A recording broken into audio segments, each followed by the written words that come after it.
बिस्मिल्लाहिर्रहमानिर्रहीम, अस्सलामुअलैकुम and good morning. आप देख रहे हैं प्रोग्राम सुबह से आगे। इस उम्मीद और दुआ के साथ शुरुआत करते हैं कि आपके दिन का आगाज़ अच्छा हुआ होगा और आप उम्मीद और खैरियत से होंगे। मेरा नाम अनम अहमद है। मेरा नाम आयशा यूसुफ है ना। आज जब मैं सुबह उठी तो कल की थकन की वजह से अजीब सी आपको ना फटीग फील हो रही होती है। And then I was like क्या उठ के सुबह ऑफिस जाना पड़ेगा, शो करना पड़ेगा। देन मैंने कहा एक सेकंड, अंदर से ही एक आवाज़ आई कि क्या मैंने सुबह उठ के शुक्र अदा किया कि मुझे एक और मौका मिला है, एक और दिन, एक और अपॉर्चुनिटी मिली है कि मैं अपने दिन को, अपने आप को, अपनी ज़िंदगी को मज़ीद बेहतर कर सकूं। ये गट फीलिंग जो है ना अंदर से आई। अभी हम थोड़ी देर पहले गट फीलिंग को डिस्कस कर रहे थे मेकअप रूम के अंदर भी। तो वहाँ से मैंने सोचा कि नहीं, इट इज़ वेरी इंपॉर्टेंट कि सुबह उठ के मैंने फॉर ग्रांटेड नहीं लेना है एक नए दिन को, उसका शुक्र भी अदा करना है सबसे पहले। और उससे ज़्यादा इंपॉर्टेंट ये होता है कि अच्छा सोचना है, क्योंकि अच्छा आप सोचते हैं तो ही अच्छा होता है। वैसे सुबह उठ के पहली आपकी थॉट क्या होती है, क्या सोचते हैं आप?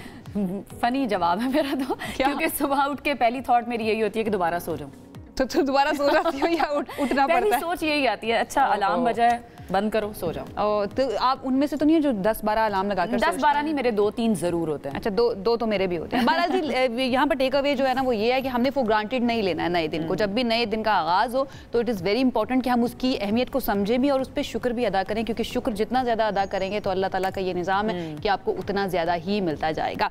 बहरहाल जी, हम अपनी इंटरेस्टिंग स्टोरीज़ की तरफ आ जाते हैं और सबसे पहले हमारी इंटरेस्टिंग स्टोरी टेक्नोलॉजी के बारे में है, चैट जीपीटी के बारे में। आप सब जानते हैं कि दुनिया भर में करोड़ों लोग ऐसे हैं जो चैट जीपीटी को इस्तेमाल करते हैं। मैं भी करती हूँ, डेफिनेटली अनम भी करती होंगी और भी लोग करते होंगे। लेकिन इसके बारे में एक ऐसी इन्फॉर्मेशन हमारे सामने आई है जिसको सुन के मैं थोड़ा सा कंसर्न हो गई हूँ कि ऑलरेडी हमारी दुनिया के अंदर इतने ज़्यादा मसले मसाइल हैं। पानी का भी मसला है, इसके अलावा तवानाई के इशूज़ मौजूद हैं।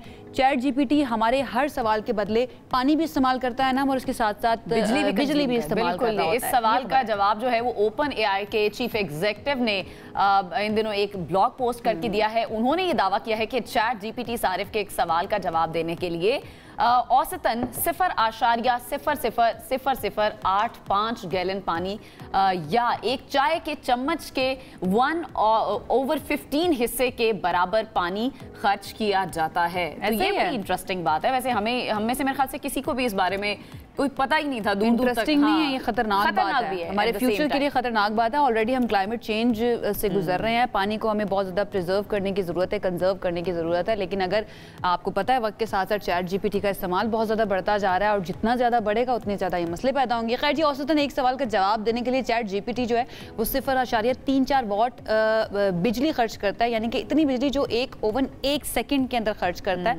या तवानाई की बचत करने वाले बल्ब चंद मिनट्स में खर्च करते हैं। अब ओपन एआई के माहाना सार्फिन की तादाद एज वी सेट करोड़ों में है और रोज़ाना लाखों की तादाद में, करोड़ों की तादाद में सवालात भी पूछे जाते हैं। तो ये जितने ज़्यादा बढ़ते जाएंगे इसका मतलब पानी की कंजम्पशन भी बढ़ती जाएगी और उसके साथ बिजली की कंजम्पशन भी बढ़ती जाएगी। तो आई डोंट नो इसको टैकल करने के लिए आगे क्या किया जाएगा। ठीक है जी, एक और इंटरेस्टिंग स्टोरी हमारे पास। स्पेन के शहर बार्सिलोना और पुर्तगाल के दारुल हुकूमत लिस्बन में लोग हद से ज्यादा सयाहत से तंग आ गए हैं। उन्होंने सयाहों के खिलाफ मुजाहरे शुरू कर दिए हैं। यहाँ तक नौबत आ गई, लोग कह रहे हैं कि भाई बस करें, मतलब साडी वारी घरों में चले जाएं, हमें छोड़ दें, हमें बस। साडी वारी आई तो वहाँ पर एहतजाज शुरू हो गया। अभी तो मैं प्लान कर रही थी कि मुझे यूरोप जाना है, वहाँ पर जाकर बस आप डिफरेंट कंट्रीज में जाना है, वहाँ पे जो है ये मसले शुरू हो गए। खैर बार्सिलोना की आबादी तो काफ़ी कम है, लेकिन सयाह जो है वहाँ पर बहुत बड़ी तादाद में जाते हैं, जिसने मकामी लोगों को काफ़ी परेशान कर दिया है।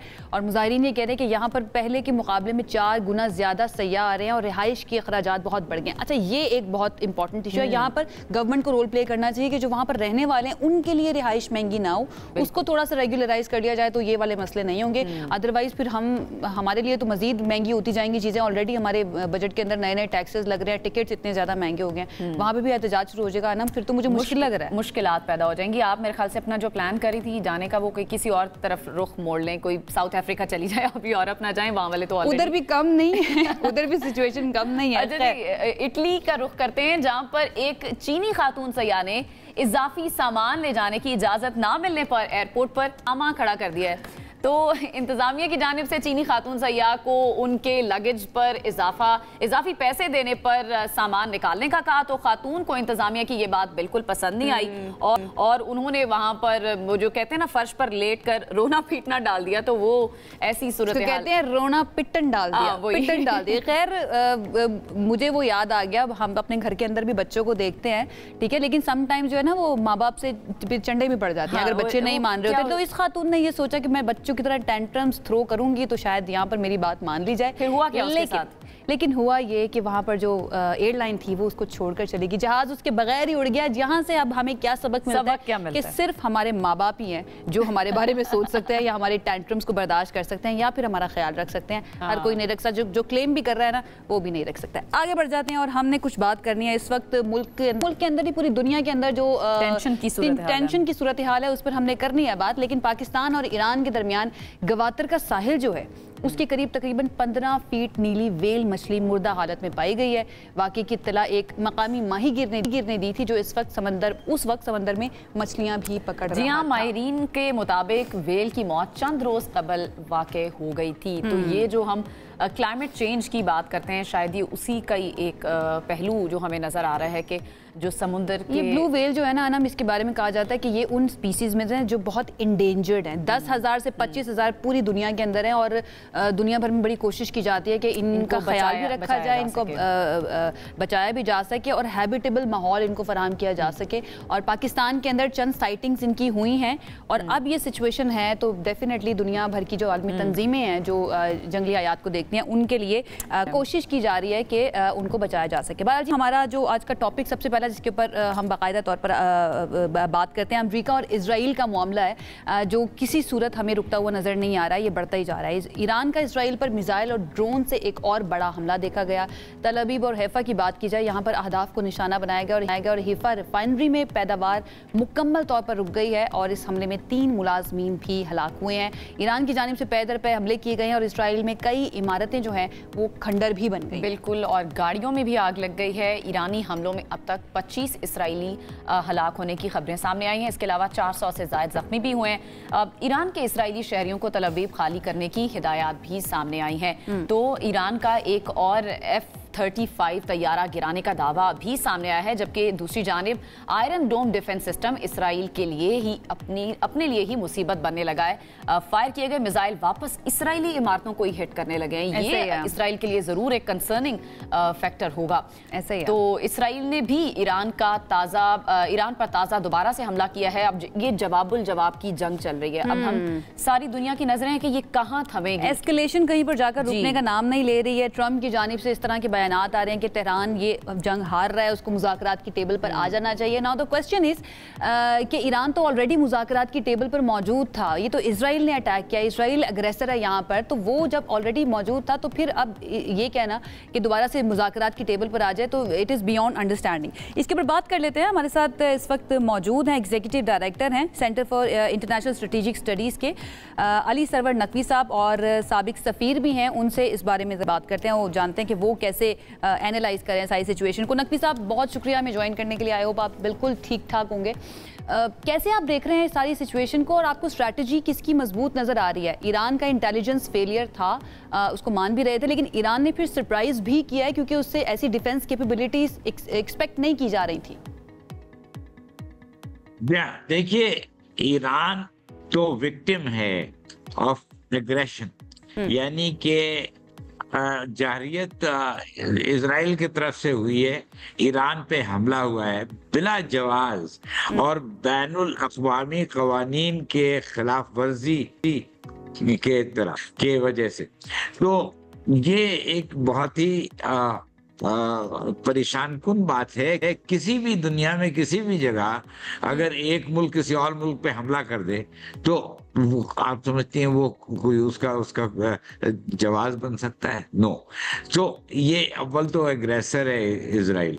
दूसरे, ईरान ने इजराइल के मुख्तलिफ शहरों को और तंसीबात को अटैक किया और उसकी मिसाइल्स, जो कि पहले कहा जाता था कि उसकी बैलिस्टिक मिसाइल ज़्यादा नहीं है, वो बैलिस्टिक मिसाइल्स उसने चलाए।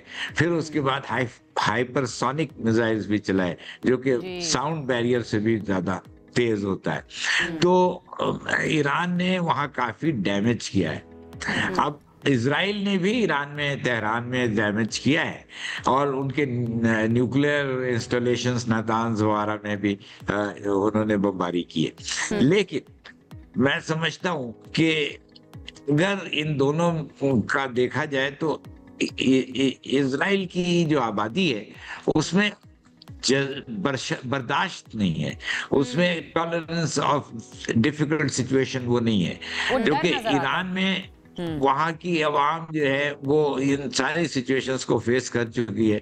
ईरान इराक जंग 8 साल तक चली और इराक जीत नहीं पाया, यानी उसमें हार जीत तो खैर नहीं हुई, लेकिन इराक जो है उनके ऊपर मुसल्लत नहीं हो सका। तो ईरानी कौम में एक रेजिलियंस है। बिल्कुल आप सही कह रहे हैं नकवी साहब, ईरानी कौम में रेजिलियंस है, और जिस तरह से जो अंदरूनी मसाइल है उनको साइड पे करके जिस तरह से ईरानी कौम मुत्तहिद हुई, अपने लीडर्स के साथ खड़ी हुई, ये जो इसराइल की कोशिश है रिजीम चेंज की, ये आपको लगता है कि उल्टी पड़ती हुई दिखाई दे रही है? अब शायद इसराइल का रिजीम चेंज का सफर शुरू हो जाएगा। जी हाँ, बिल्कुल दुरुस्त। ये तो एक पत्नी, एक डिल्यूजन, एक जिसको कहते हैं कि उनके यहाँ एक इस तरह का ख्वाब था जिसकी कोई हकीकत नहीं थी कि रिजीम चेंज करा देंगे। ऐसा हो नहीं सकता।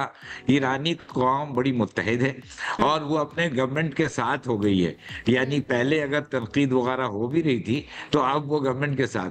जहां और आपने सही कहा, इजराइल में मैं समझता हूँ चूंकि उनके यहाँ बर्दाश्त का मादा बहुत कम है, इसलिए इजराइल की आवाम अगर ये ज्यादा आगे चला तो वो खड़ी हो जाएगी अपनी हुकूमत के खिलाफ और नेतन्याहू साहब की शामत आ जाएगी। नकवी साहब, आप एग्री करेंगे इस बात से? इजरायली अवाम को आदत भी नहीं है, वो हमेशा इजराइल ने एक बुली का किरदार अदा किया और हमेशा उनको जवाब नहीं मिला। ऐसे में जो अमेरिका का किरदार है, स्पेशली अगर हम ट्रम्प की बात करें, उनकी तरफ से जो अब स्टेटमेंट्स सामने आ रही हैं, वो कहते हैं कि ईरान वापस आ जाए मुज़ाकरात की टेबल पर, ईरान ये जंग हार रहा है और अगर वो नहीं मुज़ाकरात की टेबल पर आती, फिर तेहरान को खाली करने की भी बात की। ट्रम्प जो है ऐसी सिचुएशन में एक वॉर मॉन्गर बनते हुए क्यों नजर आ रहे हैं जहां पर इसराइल की बात आ रही है? आई थिंक ट्रम्प में भी एक पत्नी एक ऐसी गलतफहमी है उसमें, उसके सोच में कि वो समझता है कि ईरान पे जितना दबाव पड़ेगा तो वो भागा भागा आएगा और कहेगा कि मुज़ाकरात करते हैं। ऐसा नहीं है। ईरान एक ऐसा मुल्क है जो कि वो अपनी दिफा कर सकता है और वो मुश्किलात उठा सकता है और सेटबैक्स भी फेस कर सकता है। अच्छा, ट्रम्प साहब जो हैं वो लड़वाना चाहते हैं, वो इजराइल और ईरान को लड़वाना चाहते हैं और उस हद तक कि फिर ईरान जो है वो हार मान जाए। ये बिल्कुल गलतफहमी है। से हार नहीं मान रहा और मुज़ाकरात की अब जो बातें हो रही हैं, ईरान ने तो बिल्कुल कहा है कि हम फिलहाल मुज़ाकरात, ईरान उस तरफ नहीं आ रहा टेबल की तरफ, और आपको लगता है कि ये ईरान की तरफ से सही स्ट्रैटेजी है? इस वक्त वो नहीं चाह रहा इस तरह से, और अगर वो टेबल पे बैठ जाता है और मुज़ाकरात हो जाते हैं तो सूरत हाल आपको किधर जाती हुई नजर आ रही है? बराह रास्त डायरेक्ट बाइलैटरल मुज़ाकरात तो नहीं होने चाहिए, क्योंकि ईरान के साथ ज्यादती हुई है और ईरान इस वक्त वो स्टैंड लेकर उनके खिलाफ खड़ा है।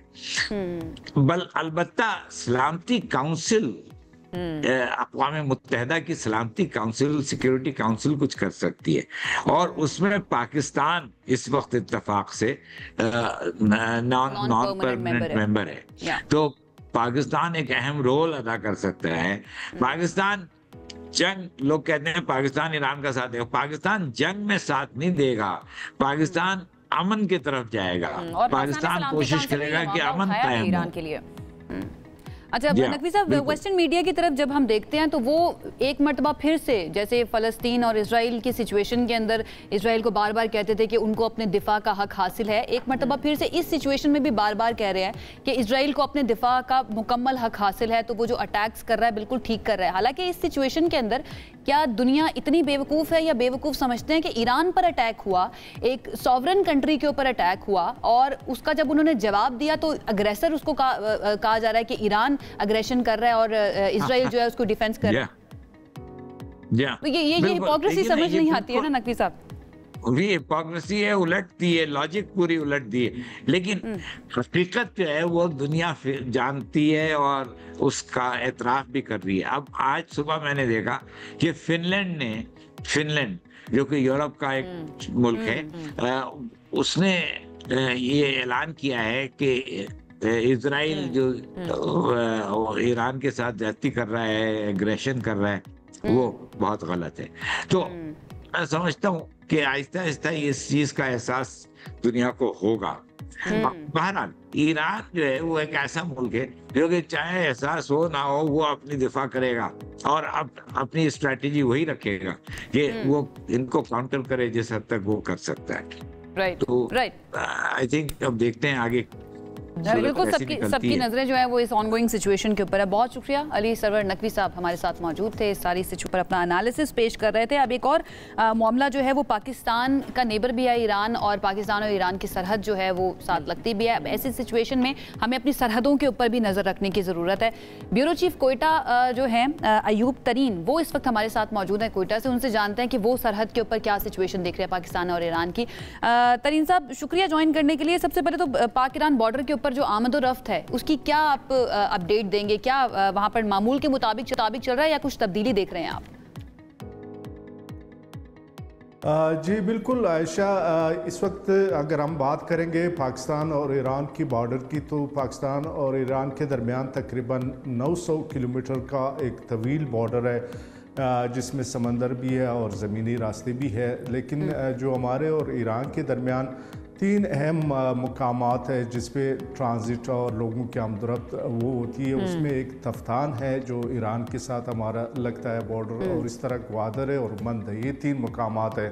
तो इसराइल और ईरान के दरमियान जंग लगने के बाद हुकूमत पाकिस्तान ने इन तीनों बॉर्डर्स को फ़िलहाल बंद कर दिया, जिसके नतीजे में पाकिस्तान से जो लोग ज़ायरीन जा रहे थे ईरान या राहदारी पे जा रहे थे उन पे पाबंदी आयद है। अलबत्ता ईरान में जो लोग पाकिस्तानी फंसे हुए हैं, जिसमें ज़ायरीन भी है, तलबा भी है और टूरिस्ट वगैरह भी है, तो उनकी वापसी के लिए बॉर्डर जो है वो अब हुकूमत बलूचिस्तान ने भी कहा कि 24 घंटे जो है वो खुला रहेगा। अयूब, अभी तक कितने ज़ायरीन बॉर्डर के जरिए वापस आ चुके हैं और कितने मजीद आने हैं, ये ज़रा हमें बता दीजिए। और दूसरा ये कि सरहदी इलाकों में पेट्रोल की किल्लत की खबरें भी आ रही हैं, इनमें कितनी सदाकत है? जी बिल्कुल, अभी मैंने जिस तरह बता दें कि 3 मुख्तलिफ मकामात पे हमारे जो पाकिस्तानी ज़ायरीन है या जो टूरिस्ट है या जो तालिब इल्म है वो आ रहे हैं।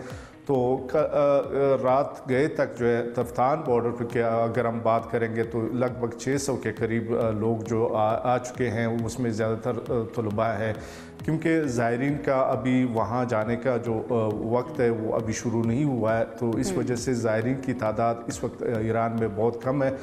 दूसरी बात आपने की कि ईरानी पेट्रोल की, बिल्कुल ईरानी पेट्रोल की इस वक्त बलूचिस्तान में, कोयटा में बहुत ज़्यादा किल्लत हुई है इस जंग के बाद।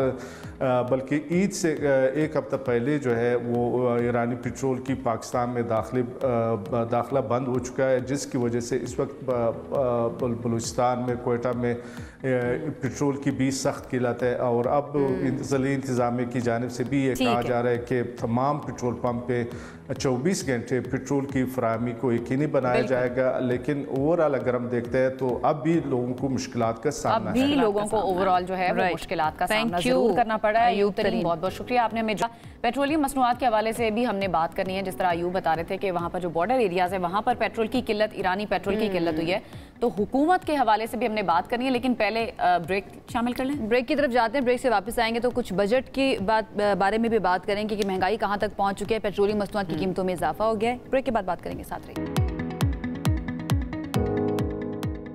ओके जी, वेलकम बैक। आवाम के लिए तो एक के बाद एक परेशानी है इस महंगाई के दौर में। हुकूमत ने बजट के बाद पेट्रोलियम मसनूआत की कीमतों को भी बढ़ा दिया है।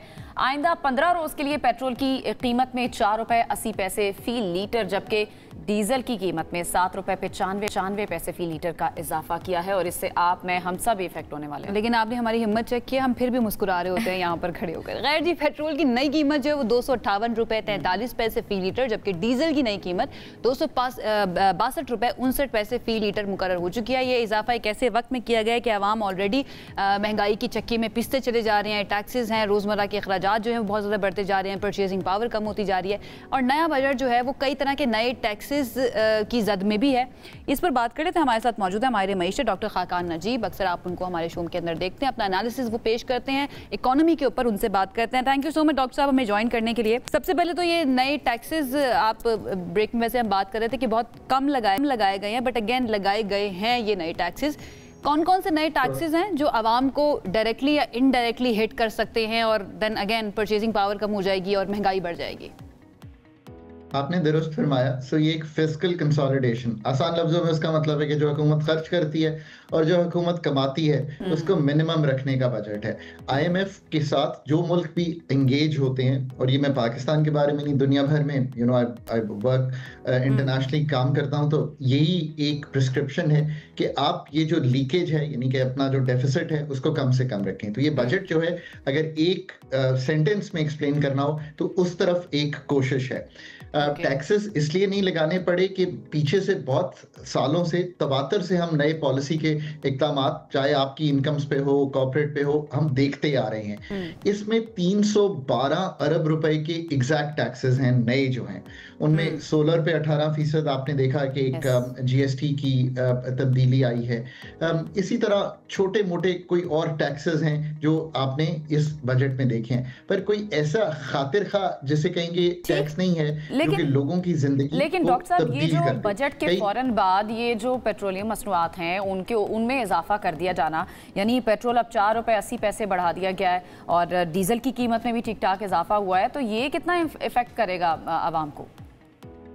तो जब ये बजट आ रहा था तो मैं हमेशा कह रहा था कि हमने, आपको पता है कि एक लेवी जो है 78 रुपए कर दी थी और उस लेवी को बढ़ाकर कुछ पैसे कमाकर हमने मूव किए कहाँ पे, आपको जो 7 साढ़े 7 रुपए में रिलीफ मिली इस क्वार्टर में जो 30 जून को खत्म होगा आपके बिजली के बिलों में।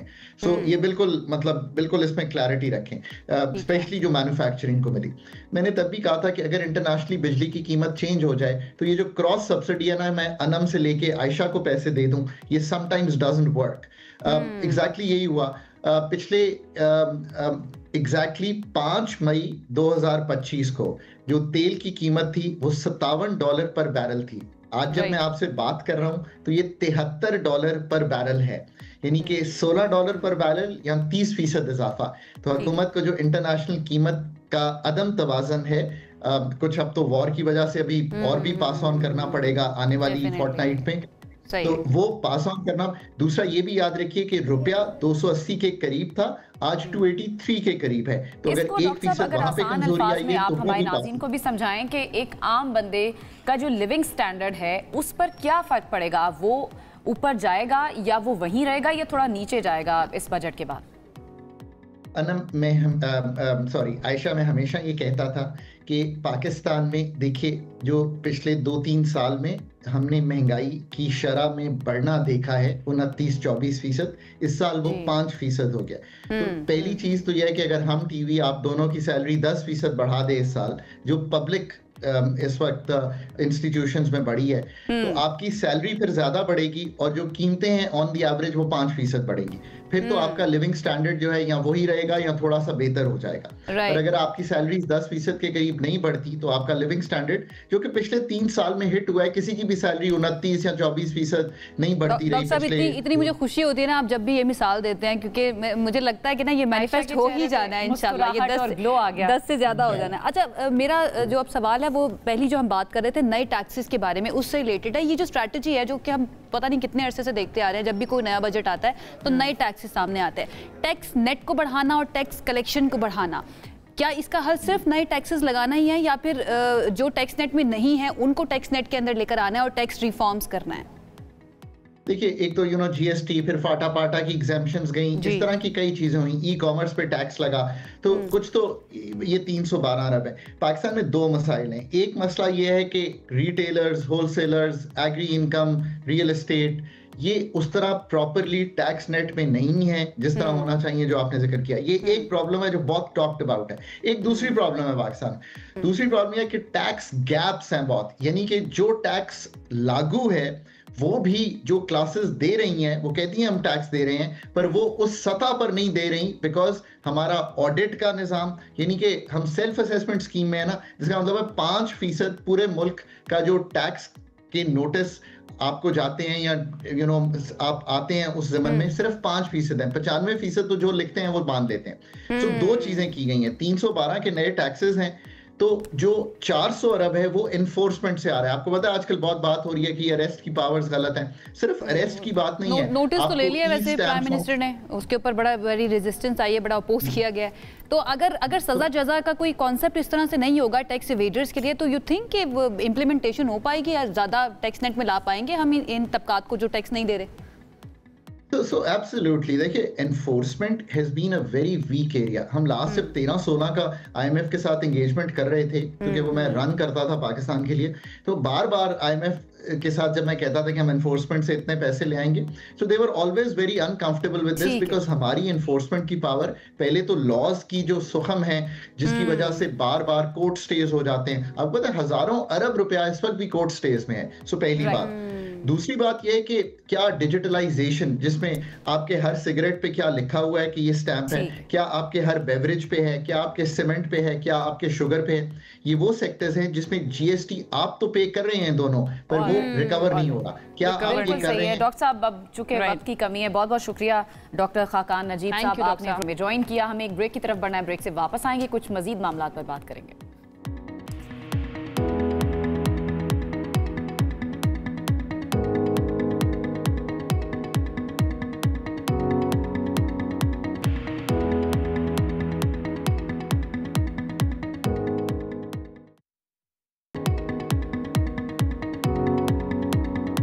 ब्रेक के बाद आपको कहेंगे खुश आमदीद। थोड़ी मौसम की भी बात कर लेते हैं ज़रा कि मौसम की क्या सिचुएशन इस वक्त चल रही है। हर कोई गर्मी से बहुत ज़्यादा परेशान है, लेकिन मैं इंतजार कर रही थी कि 15 जून गुजरेगा तो शायद बारिशें हो जाएंगी, क्योंकि प्रेडिक्शन थी, एक्सपेक्टेड था। कल भी हम सोच रहे थे कि अच्छा अभी बारिश होगी, परसों तक की भी प्रेडिक्शन थी मेरे ख्याल से। परसों शाम तक मैं इंतजार करती हूँ, लेकिन एक बूंद जो बरसी हो। कल थोड़ा सा मौसम बेहतर हुआ था, शाम में थोड़ी हवा चल रही थी, थोड़ी सी मुझे तपिश भी कम लग रही थी। लेकिन अब होगी कब बारिश और कौन कौन से हिस्सों के अंदर हो सकती है, ये जान लेते हैं। हमारे साथ मौजूद हैं डिप्टी डायरेक्टर मेट अंजुम नज़ीर ज़ैगम साहब, उनकी तरफ चलते हैं। अंजुम साहब, thank you so much join करने के लिए। बारिश की प्रेडिक्शन तो की गई थी कि 15 जून से मौसम तब्दील होगा, हीट वेव जो चल रही थी थोड़ी कम होगी, हुआ नहीं। इसकी कोई खास रीजन है?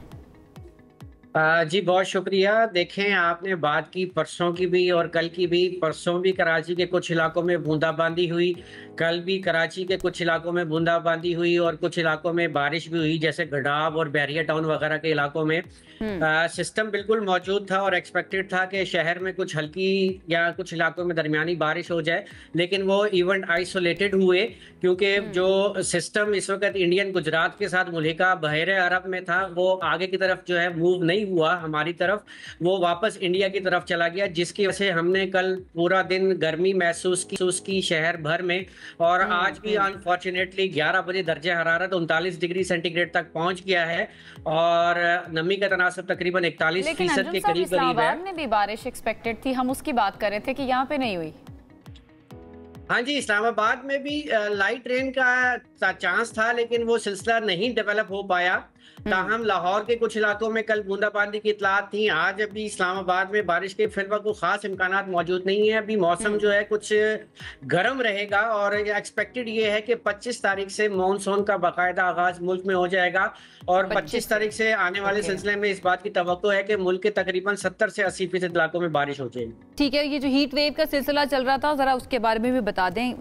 ज्यादा गर्म रहेगा और कौन कौन से शहर ऐसे हैं जहाँ पर ज्यादा गर्मी हो सकती है, ये हीट वेव का सामना करना पड़ सकता है?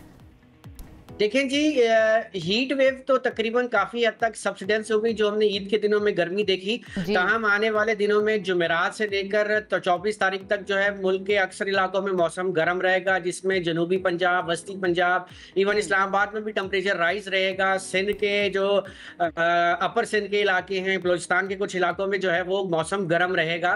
ताहम आने वाले 1 से 2 रोज के दौरान जो मुल्क के इंतहाई शुमारी इलाके हैं, जिसमें अपर केपी के गलियात या नारान का बागान की बात कर लेते हैं, सवात की बात कर लेते हैं, ऊपर जीबी की बात कर लेते हैं, तो यहाँ पर इक्का दुक्का मुकामात पर हल्की बारिश हो सकती है। ठीक है, बस अंजुम साहब ये ना हो कि तारीख पर तारीख ही मिलती रहे, क्योंकि आइसोलेटेड आपने कहा इंसिडेंट्स तो हुए हैं, गर्मी इतनी ज्यादा है कि दिल करता है कि दूसरों से आइसोलेटेड होकर बैठ जाए। ये बात सुनने में बड़ा मजा आया, अगर कोई कहे कि ये बारिश होने वाली है, मैं चाह रही थी कि आप ये बात करें, लेकिन चले, हाँ इसी में हमारी खुशी है। चले जी, बहुत बहुत शुक्रिया अंजुम नज़ीर ज़ैगम साहब, आप हमारे साथ मौजूद थे। आगे बढ़ते हैं और मुल्क में जारी शदीद गर्मी के हवाले से इस लहर ने हर किसी को जहाँ पर बेहाल कर दिया है, लेकिन ख़ास तौर पर जो दिल के मरीज़ हैं उनके लिए ये मौसम जानलेवा साबित हो सकता है। तिब्बी माहिरीन ने इस बारे में खबरदार किया है कि शायद गर्मी जिस्म से पानी और नमकियात के अखराज का बाइस बनती है, जिससे दिल पर गैर मामूली दबाव पड़ सकता है। ऐसा ही है, ऐसे में सवाल ये पैदा होता है कि क्या दिल के मरीज़ जो हैं उनको कोई ख़ास एहतियाती तदाबीर इख्तियार करनी चाहिए, और उनके लिए कौन कौन सी एहतियाती तदाबीर या कौन कौन से ऐसे स्टेप्स हो सकते हैं जिससे वो अपने आप को इस शिद्दत से बचा सकते हैं। हमारे साथ इस वक्त मौजूद है डॉक्टर असद अकबर, जो कि कार्डियोलॉजिस्ट भी हैं और असिस्टेंट प्रोफेसर भी हैं। उनकी तरफ चलते हैं, उनसे बात करते हैं। Thank you so much doctor साहब हमें ज्वाइन करने के लिए। कैसे आप? ठीक ठाक हैं? Thank you. गर्मी आपको तो तंग नहीं कर रही बहुत ज़्यादा? नहीं, हम luckily we work in the cath lab, तो वहाँ एयर कंडीशन है, तो वहाँ पे लकीली हम बेहतर है। लेकिन ऑब्वियसली जब भी बाहर निकलते हैं तो गर्मी की हीट वेव तो सबको इम्पैक्ट करती है। दिल के मरीजों के लिए कितना खतरनाक है ये अभी जो मौसम चल रहा है, और जो पिछले दिनों खास तौर पर जो मौसम था और शदीद गर्मी थी, अभी तो टेम्परेचर थोड़ा सा कम हुआ है। थोड़ा सा बिल्कुल नहीं, बड़ा ही पर्टिनेंट क्वेश्चन है आजकल के हालात के हिसाब से। ख़ास तौर पे पिछले कुछ दिनों पहले तो इस्लामाबाद के भी हीट रिकॉर्ड सारे पिछले टूटे। तो सबसे इम्पॉर्टेंट चीज़ ये कि ये जो हीट वेव का थोड़ा बहुत इम्पैक्ट आना वो हर बॉडी बर्दाश्त कर लेती है, लेकिन ऐसे लोग जिस तरह आपने शुरू में जिक्र किया, हार्ट के जो पेशेंट्स हैं, जब भी हमारा एक्सटर्नल टेम्परेचर बहुत ज़्यादा गर्म हो या बहुत ज़्यादा कम हो तो हमारी जिस्म खुद मेहनत करता है, या वो एक्स्ट्रा गर्मी निकालने के लिए या वो एक्स्ट्रा गर्मी प्रोड्यूस करने के लिए। और इसके लिए मेन जो ऑर्गन जो जिसके ऊपर बर्डन आता है वो हार्ट है। नॉर्मल अगर आप किसी का भी बंदे को देखें, जब भी वो बंदा भागता है और उसको स्वेटिंग होती है बाद में, जिससे उसकी बॉडी का टेम्परेचर कूल रखने की ज़रूरत पड़ती है, उसमें बंदे का जो हार्ट रेट है वो 90 to 60 से 130 140 पे गया होता है। तो एक एस्टिमेट है कि अगर आपका टेम्परेचर किसी भी एटमॉस्फेयर का या सराउंडिंग का 37 डिग्री से ज़्यादा होता है तो for every 1 degree increase in temperature जो हार्ट के ऊपर बर्डन है वो 1.5 टाइम्स बढ़ जाता है। डॉक्टर साहब, जो दिल के मरीज़ हैं उनको क्या क्या एहतियाती तदाबीर इख्तियार करनी है उस पर मैं आती हूँ, लेकिन एक नॉर्मल हेल्दी दिल वाला इंसान जो है, क्या उसके ऊपर भी ये गर्मी और शिद्दत उसी तरह से अफेक्ट करती है? बिल्कुल। एक तो यही कि जब हार्ट का मसल एक्स्ट्रा काम करेगा तो किसी भी नॉर्मल इंसान जो यंग बंदा भी है उसमें एक हद तक और एक टाइम स्पैन तक हार्ट बर्दाश्त करता है और उसके बाद हार्ट के अंदर दिल की धड़कन बेतरतीब होने लग जाती है। लेकिन जो सबसे ज़रूरी चीज़ है वो ये समझनी ज़रूरी है कि अगर जिस्म सब कुछ अपने रिफ्लेक्सेस यूज़ करके भी टेम्परेचर जिस्म का कम ना कर सके तो एक कंडीशन आती है जिसको हीट स्ट्रोक कहते हैं। हीट स्ट्रोक के अंदर एक्चुअली बिल्कुल ऑपोजिट फिनोमेना होता है जो हम नॉर्मली एक्सपेक्ट करते हैं कि जिस्म का टेम्परेचर बहुत गर्म होता है और वो पसीना नहीं प्रोड्यूस कर सक रहा होता है। ऐसे हालात के अंदर जब जिस्म के अंदर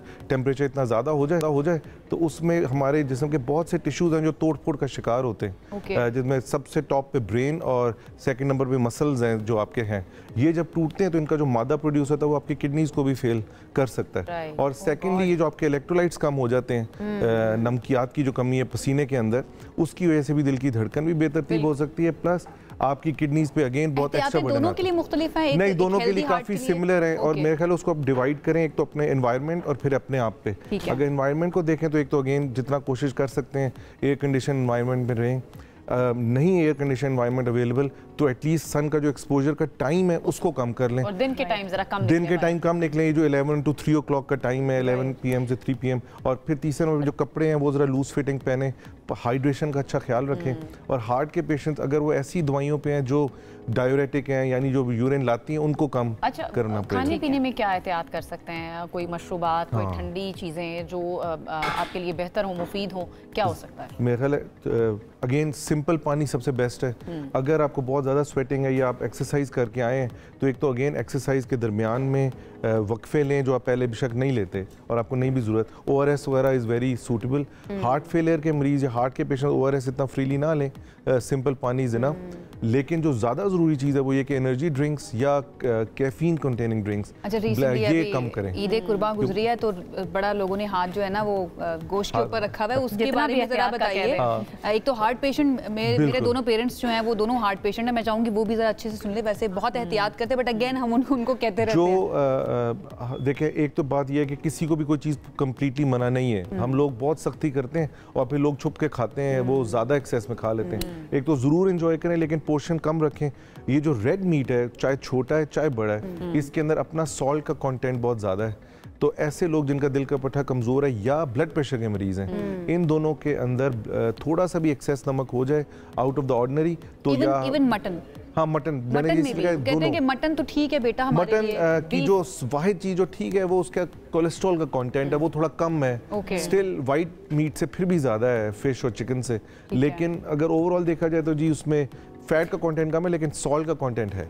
अच्छा तो रोज़मर्रा में रूटीन चेकअप जो है वो कितना ज़रूरी है जो हार्ट पेशेंट हैं उनके लिए? हाँ, तो अगेन अगर आप किसी ऐसी फील्ड से ताल्लुक़ है आपका जिसमें आपको आउटसाइड एक्सपोजर ज़्यादा है, उसके अंदर अगर आप डायरेटिक टैबलेट्स पे हैं, ऐसी टैबलेट्स या ब्लड प्रेशर की गोलियों पे हैं, उनमें भी आपको देखना पड़ेगा कि अगर आप एक्सेस हीट में बहुत ज़्यादा काम कर रहे हैं तो बॉडी खुद ही आपका ब्लड प्रेशर भी नीचे ले आती है, क्योंकि जो रगें हमारी स्किन के करीब चल रही होती हैं जिसमें खून का बहाव तेज़ किया जाता है ताकि वो स्वेटिंग हो और टेम्परेचर नीचे आए, तो वो आपका ब्लड प्रेशर भी नीचे करते हैं। तो कई दफ़ा ऐसे लोगों को ब्लड प्रेशर की रेगुलर डोज गोलियों पे भी चक्कर आ रहे होते हैं। तो इसके अंदर कई दफ़ा आपकी डोज आधी कर दी जाती है और ऐसी ब्लड प्रेशर की मेडिसिन जिनमें डायरेटिक्स हों जो यूरिन लाते हैं उसको चेंज कर देते हैं। ठीक है। अच्छा डॉक्टर साहब, कोई भी हार्ट पेशेंट आपके पास डेफिनेटली आते होंगे, आप उनको सजेस्ट क्या करते हैं पूरे दिन की रूटीन उनकी खाने पीने की, स्पेशली डाइट के लिहाज से क्या होनी चाहिए इस गर्मी के तनाज़ुर में? हाँ, तो अगेन मेरे ख्याल है पहली प्रायोरिटी शुड बी वाटर,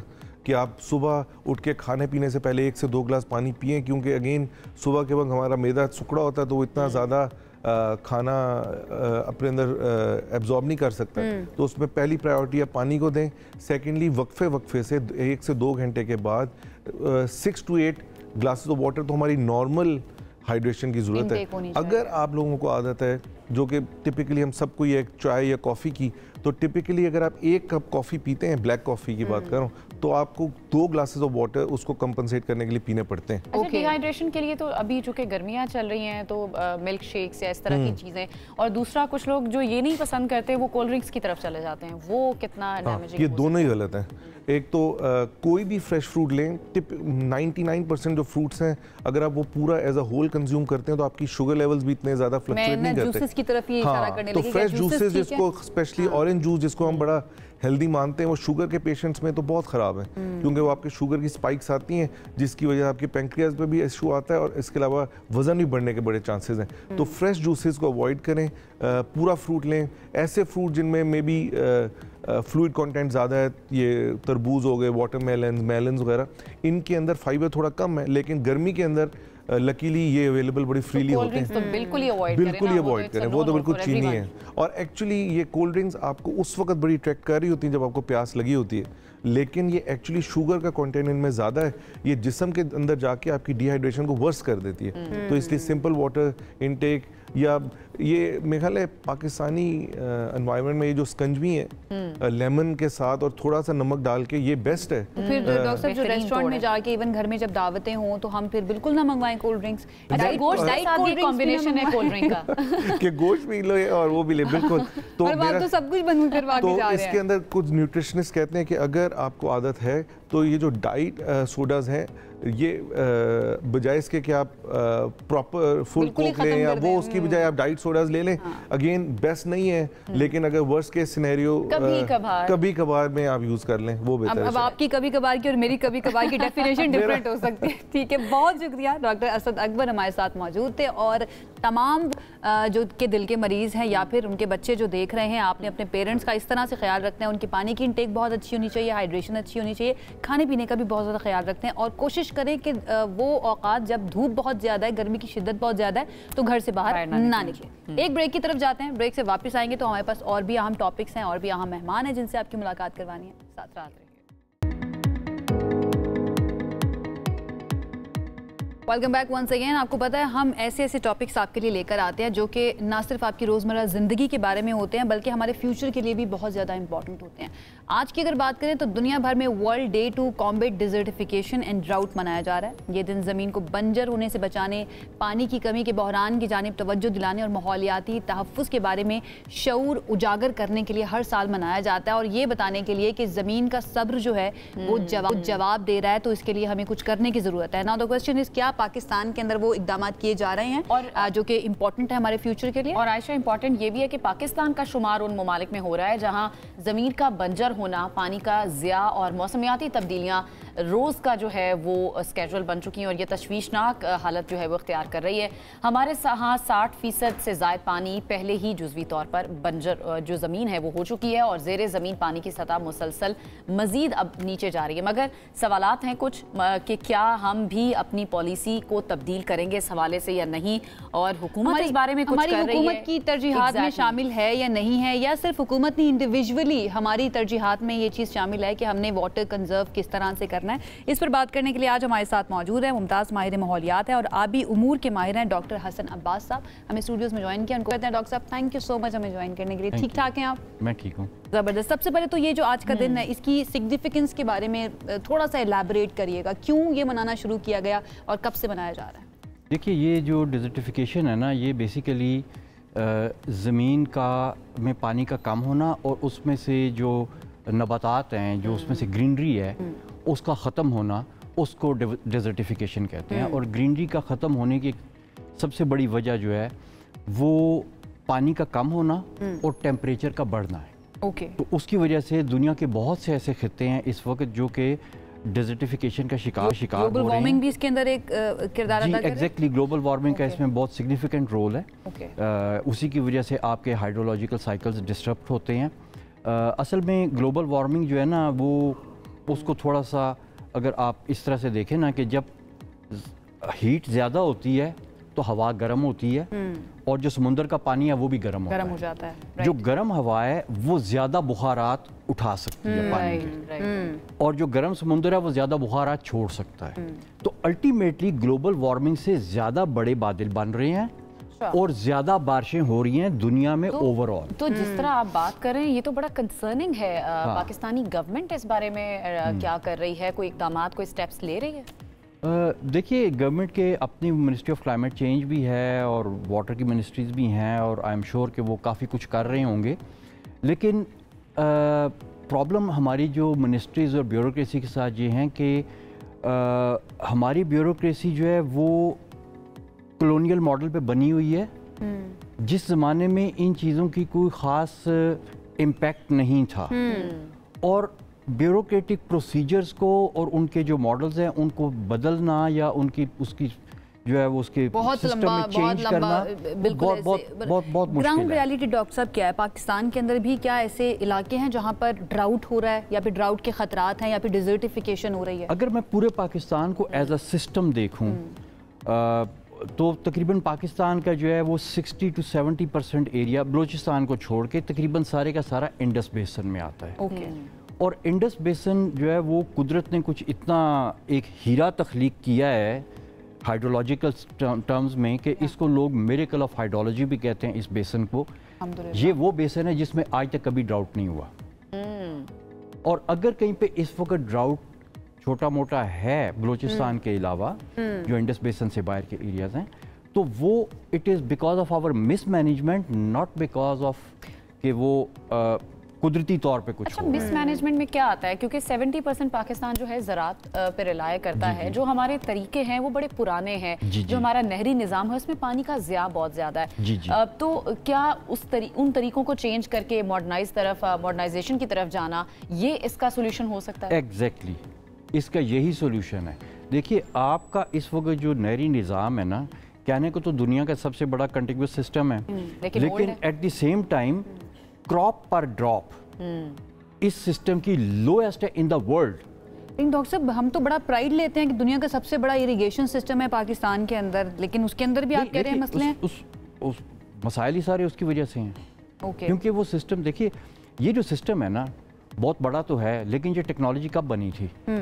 ये फ़िरौन के ज़माने की है, बल्कि फ़िरौन से भी पहले मेसोपोटामिया में ये काम शुरू हुआ था आज से 10,000 साल पहले। फिर फ़िरौन ने 6,000 साल पहले इसको दरिया नील में अप्लाई किया, ठीक है। उसके बाद में 200 साल पहले अंग्रेज़ ने यहाँ पे अप्लाई किया। किस तरह से अपनी ज़राअत को लेकर चल रही है, जिस दुनिया पैटर्न को तो हमें फॉलो करना चाहिए? दुनिया में तो आप देखें कभी जाके कि उधर तो ग्रीन हाउसेज हैं, हाइड्रोपोनिक सिस्टम्स हैं, कि पानी का कम से कम इस्तेमाल हो। आप यकीन करें कि इतनी सी एक प्याली से वो पूरा जो है ना वो टमाटर का जो है ना पौधा उगा के तो उसको उस पर से टमाटर भी उतार देते हैं। मसला ये है ना कि तरजीहात में शामिल नहीं है। R&D के लिए बजट, अभी बजट पेश किया गया, उसके लिए 0 के करीब बजट रखा गया। जब रिसर्च एंड डेवलपमेंट ही नहीं होगी तो देखिए बात ये है कि दुनिया में रिसर्च एंड डेवलपमेंट हो चुकी है, हमें खुदा का शुक्र है हमें वो नहीं करनी। हम शुरू ही कर लें। हम नहीं हमने नहीं करनी। जो रिसर्च एंड डेवलपमेंट हो चुकी है हम उससे तो फ़ायदा उठाएं, ठीक है, क्योंकि वो तो जब हम कटिंग एज पे पहुंच जाएंगे, हम कोई ऐसा सिस्टम बनाए जो दुनिया का बेस्ट होगा और उसको बेहतर करने के लिए वहाँ से हमने रिसर्च करनी। गवर्नमेंट की तरजीहात में नज़र आ रहा है आपको? देखिए गवर्नमेंट को तो पता ही नहीं है कि क्या करना है। गवर्नमेंट की तो मेरा नहीं ख्याल, मेरा जो इंटरेक्शन वगैरह लोगों के साथ होता है, बस गवर्नमेंट का तो सिर्फ ये है कि जब कोई पूछेगा कि जी ड्राउट होने लगी है डैम बना लो, सैलाब आ गया डैम बना लो, इंडिया ने पानी रोक दिया डैम बना लो। बताता है हुकूमत की संजीदगी को जाहिर करता है कि उनके लिए शायद ये अभी इतना बड़ा मसला है नहीं। अच्छा, एक और कंसर्न के जो ज़ेरे ज़मीन पानी है वो मजीद नीचे जो है वो जाता जा रहा है। कितने रिसोर्सेज पाकिस्तान में इस वक्त पानी के हैं? पानी को स्टोर्स किस तरह से मजीद किया जाना चाहिए, लेकिन पाकिस्तान उस पर अमल नहीं कर रहा, उस पर थोड़ा सा बता दें। देखिए जहाँ तक तो पानी की स्टोरेज का ताल्लुक है ना, तो वो जो मैंने आपको शुरू में कहा कि इंडस जो है वो इसको एक मिरेकल ऑफ हाइड्रोलॉजी कहा जाता है। इंडस में 3 किस्म की स्टोरेजेस हैं जो नेचर ने बना के दी हैं। सबसे पहले आपकी ग्लेशियर की स्टोरेज है। दुनिया के किसी रिवर सिस्टम के ऊपर इतनी बड़ी ग्लेशियर की स्टोरेज नहीं है। अभी आप देखें पिछले 2 महीने से कोई बारिश नहीं हुई, गर्मी शदीद पड़ रही है, और आज भी दरिया सिंध में सिर्फ वो 3 दरिया जो पाकिस्तान में के कंट्रोल में हैं, जो इंडिया जिनको कंट्रोल नहीं करता, यानी कि सिंध, झेलम और चनाब, इन तीनों में आज की तारीख में, आज सुबह का डेटा बता रहा है कि तकरीबन 3.25 लाख क्यूसेक पानी आया मौजूद है। वो किधर से आया है? वो बहता हुआ आ रहा है। वो किधर से आ रहा है? वो ग्लेशियर से आ रहा है। तो ये जो इंडिया कह रहा है कि हम पानी बंद कर देंगे, इंडस वाटर ट्रीटी को मुअत्तल कर देना, फिर क्या वो नहीं कर सकता है? जरा उसके बारे में थोड़ा सा बताइएगा। देखिए जी, इंडिया ने बहुत अच्छा किया है। मैं मोदी साहब का इस चीज़ में बहुत शुक्रगुजार हूँ कि उन्होंने इस ट्रीटी को सस्पेंड किया है, और इसके सस्पेंड होने से इसकी वो जो एक हवा बना हुआ था वो टूट गया है। इसकी हकीकत दुनिया के सामने खुल गई है। और वो जो हमें बचपन से बताया जा रहा था कि जनाब अगर ये ट्रीटी ना होती तो इंडिया सारा पानी रोक लेता, अब रोक के दिखाए। बिल्कुल वो अपने लोगों के सामने एक्सपोज हुआ है। बिल्कुल सही है जी। और ये ट्रीटी भी एक्सपोज हो गई है। हाँ बिल्कुल। अच्छा, आम तौर पर आम जो लोग हैं वो क्या एहतियाती तदाबीर कर सकते हैं? पानी का इस्तेमाल किस तरह से करना है? लोगों में अवेयरनेस किस तरह से होनी चाहिए, जो कि हमें आम तौर पर नजर नहीं आती? नल खुला है तो खुला है, पानी बह रहा है तो बह रहा है, मतलब इस पर इतनी तवज्जो नहीं दी जाती। हाँ देखिए, इस चीज़ पे जो है ना, एक तो ये है कि मैं बिल्कुल भी पानी के ज़िया के हक़ में नहीं हूँ, लेकिन मसलन अगर आप मिडिल ईस्ट में जाए ना, सऊदी अरेबिया में आप जाते हैं, वहाँ पे ये जो पानी का ग्लास है ना, ये कभी भी इतना ज़्यादा भर के वो नहीं रखेंगे। वो छोटा होगा और इतना सा भर के रखा होगा उन्होंने, हालांकि उनके पास बहुत पैसा है। वो फ्रांस से मिनरल वाटर मंगवा सकते हैं, वो पूरे ग्लेशियर जो हैं वो इम्पोर्ट कर सकते हैं, पैसे की कमी नहीं है। उधर पानी की कीमत पेट्रोल से ज्यादा है। ऐसे ही है। आप वेस्टर्न कंट्रीज में देख लें, वहाँ पानी बहुत महंगा है। कदर होती है फिर। लेकिन उनका जो कल्चर है ना, वो जो नस्ल दर नस्ल जिस इलाके में वो रहते हुए आए हैं, वो पिछले 100 साल में उनका कल्चर नहीं डेवलप हुआ। ये पिछले 50 साल में तेल निकलने के बाद उनका कल्चर नहीं, उनका कल्चर सदियों पुराना है, जिसमें पानी, पीने वाले पानी की बहुत ज्यादा कदर है। तो आज भी उनका रिचेस्ट मैन भी जो वो इतना बड़ा ग्लास भर के पानी का अपने साथ नहीं रखेगा। वो जो पानी की स्कार्सिटी थी, वो स्कार्सिटी जो है वो हाँ एग्जैक्टली। लेकिन हमारे यहाँ ये कल्चर क्यों नहीं है?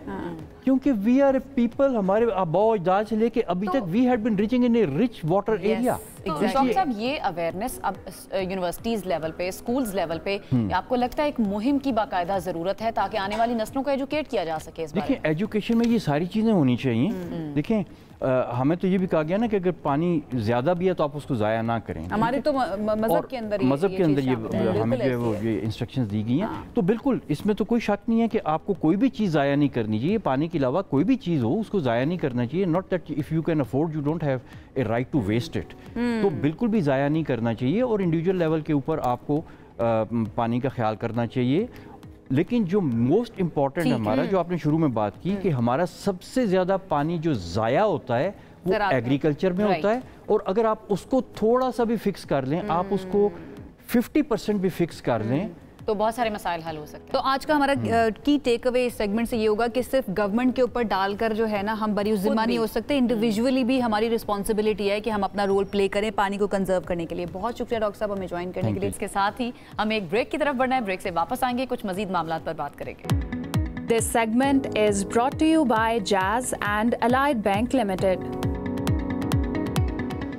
सेगमेंट है हमारा मनी मैटर्स। मईशत के हवाले से आपको कुछ अहम खबरें भी देनी है। मईशत के मैदान से एक बड़ी और अहम खबर सामने आ रही है। स्टेट बैंक ऑफ पाकिस्तान ने शरह सूद को 11% पर बरकरार रखने का फैसला किया है। इस फैसले में किसी किस्म की कमी या इजाफा नहीं किया गया, जो इस बात की गमाजी करता है कि मालियाती पॉलिसी में इस वक्त मोहतात रवैया जो है वो अपनाया जा रहा है।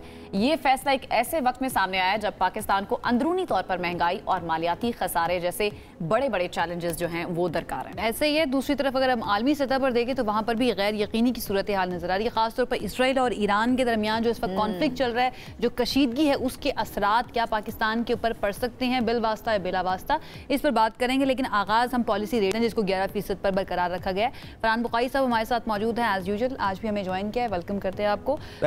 कल भी हम बात कर रहे थे, इनफैक्ट ऑन एयर हमारी बात नहीं हो सकी थी, बरकरार रखा गया 11% के ऊपर। यू थिंक थोड़ी गुंजाइश थी कि नीचे सिंगल डिजिट के अंदर, हालांकि मुतालबा किया जा रहा था सिंगल डिजिट में लाया जाए, लेकिन नहीं किया इन्होंने। मेरे ख्याल में जो ज़्यादा बड़ी कमी होनी थी, एक साल पहले, तकरीबन एक साल पहले इंटरेस्ट रेट्स 22% पे थे जी, तो वहाँ पे तो आधे पे, निस्फ पे ले आए हैं। अच्छा, इससे मज़ीद काम करना मुश्किल है, क्योंकि मकामी सतह पर भी कुछ बेयकीनी हैं, कुछ बजट के असरात हैं। लेकिन सबसे बड़ा मसला ये है कि पाकिस्तान में बदकिस्मती से बचत बहुत कम होती है। हमारा सेविंग्स टू जीडीपी रेशो जो है वो माहिरीन ये कहते हैं कि इस वक्त जितना वो है वो उससे तकरीबन दुगना होना चाहिए, वो नहीं है। तो वो कैसे आप करेंगे? और फिर तो ऐसे में यही आफियत जाने के हुकूमत ने कम नहीं किया तो बढ़ाया भी नहीं। जी, स्टेट बैंक ने, स्टेट बैंक की पॉलिसी है और उन्होंने बढ़ाया नहीं, उन्होंने अभी उस जगह पे बरकरार रखा हुआ है, क्योंकि खित्ते की सूरत हाल भी फरहान साहब, फिर जो टारगेट रखा गया है इस साल का ग्रोथ रेट के लिए 4.2 या 4.5% एग्जैक्टली आप मुझे बता दीजिएगा, वो फिर किस तरह से अचीव करेंगे अगर हम अपनी पॉलिसी रेट को कम नहीं करते हैं तो? क्योंकि ग्रोथ खुद से इन्होंने स्लो डाउन की है IMF के कहने पर। अभी भी उस ग्रोथ रेट पे शकूक व शुबहात हैं अगले माली साल के लिए, जो कि 1 जुलाई से शुरू होगा 12 महीने का। उसकी वजह यह है कि जो बेयकीनी है उसके नतीजे में लोग ये कहते हैं कि ये यहाँ तक हमारी पहुँच नहीं होगी। और मैं भी खुद समझता हूँ कि ये एक बड़ा एम्बिशियस टारगेट है, लेकिन अगर हुकूमत सरतोड़ कोशिश करे और ख़ास तौर पे ज़राअत और जो बड़ी सनतें पाकिस्तान में उनमें कॉन्ट्रैक्शन या वो सुकड़ गई हैं, उन्हें अगर रिवाइव किया जाए, ये इन दो एरियाज पे फोकस किया जाए तो शायद बेहतर हो सकता है। अच्छा, इसराइल और ईरान का जो कॉन्फ्लिक्ट चल रहा है उस हवाले से भी बात करना चाहूँगी, उसका पाकिस्तान की जो इकॉनमी है उस पर क्या असर पड़ सकता है? एक तो बैन अवी सतह पर बड़ी परेशानी है कि अगर ये खुदा न खास्ता खलीज फ़ारिस का जो इलाका है, पर्शियन गल्फ जैसे कहते हैं, उसके साथ ही साथ हमारे बॉर्डर यानी गवादर से ज़्यादा दूर नहीं है, स्ट्रेट्स ऑफ हॉर्मुज़ जो गुजरगाह है जी, उसके ऊपर भी बात आ सकती है। उसके ऊपर माजी में तो ईरानी ज़िम्मेदार अफसरान ने ये कहा है कि अगर हमारे पे जंग मुसल्लत की गई तो फिर आप तैयार हो सकते हैं, ये स्ट्रेट्स ऑफ हॉर्मुज़ जो है इसे हम बंद कर देंगे। और वो अगर आप नक्शे पे देखें तो बड़ा तंग पाकिस्तान नहीं, फिर तो पूरी दुनिया तैयार हो जाएगी। बिल्कुल, लेकिन उसके अलावा असरात में ये भी लोग कहते हैं कि खुदा न खास्ता अगर ये जंग बढ़ गई या लंबी चली तो हमारा जो बलूचिस्तान का इलाका बिल्कुल ईरान के साथ लगता है, वहाँ से रेफ्यूजीज भी आ सकते हैं वहाँ से, ये भी बात हुई है। तो ये सब के सब वैसे तो अभी पाकिस्तान ने सरहद बंद कर दी, आज हमने अपडेट भी लिया सरहदी इलाकों की जो ईरान के साथ है, उनको लाया जाएगा। बिल्कुल ऐसी है। ठीक है, शरह सूद में जो कमी अब हुई है, इसमें आपको लगता है कि पाकिस्तान की मईशत सुस्त रवि का शिकार तो होगी ही, खुद से किया जा रहा है, लेकिन इन्फ्लेशन थोड़ी सी ज़रा कंट्रोल में रहेगी, आपको लगता है? इन्फ्लेशन कंट्रोल में इस हद तक रहेगी कि जो हालिया महीनों में हुकूमत ने नंबर्स दिए हैं उससे शायद थोड़ा बढ़ जाए, अच्छा बढ़ जाए, ये कहा जा रहा है, इस पे क़यास आराइयाँ हो रही हैं, लेकिन ये डबल डिजिट्स में नहीं जाएगी। मसलन ये 5, 6, 7% तक भी अगर चली गई सालाना तो वो फिर भी गनीमत समझा जाएगा। मसला ज़्यादा ये है कि 2022 के बाद जो 2 साल गुजरे, कमर तोड़ 2 साल गुजरे, उनमें बहुत इन्फ्लेशन तकरीबन 60% की मिल मिला के, उसके असरात जो थे सो थे, अब वो ख़त्म नहीं हुए असरात। ये तो जो हम कैलकुलेट कर रहे हैं उसके बाद की कहानी कैलकुलेट कर रहे हैं। कम हो गई है महंगाई, बढ़ने की शरह कम हो गई है। जी बिल्कुल। और तो मुआशी तरक्की जो है उसके जो अहदाफ हैं वो अचीवेबल हैं इस वक्त? जैसे मैंने पहले अर्ज की कि ये 4.2% का जो फिगर है, अल्लाह करे कि हो जाए, खुदा करे पाकिस्तान के लिए इससे भी बेहतर हो जाए, लेकिन फिलहाल क्योंकि पिछले साल का भी हम अचीव नहीं कर पाए थे, तो इसके लिए चले at least we should strive for it, कोशिश इसके लिए करनी चाहिए, यही आप कहना चाहते हैं? जी बिल्कुल बिल्कुल। बहुत शुक्रिया।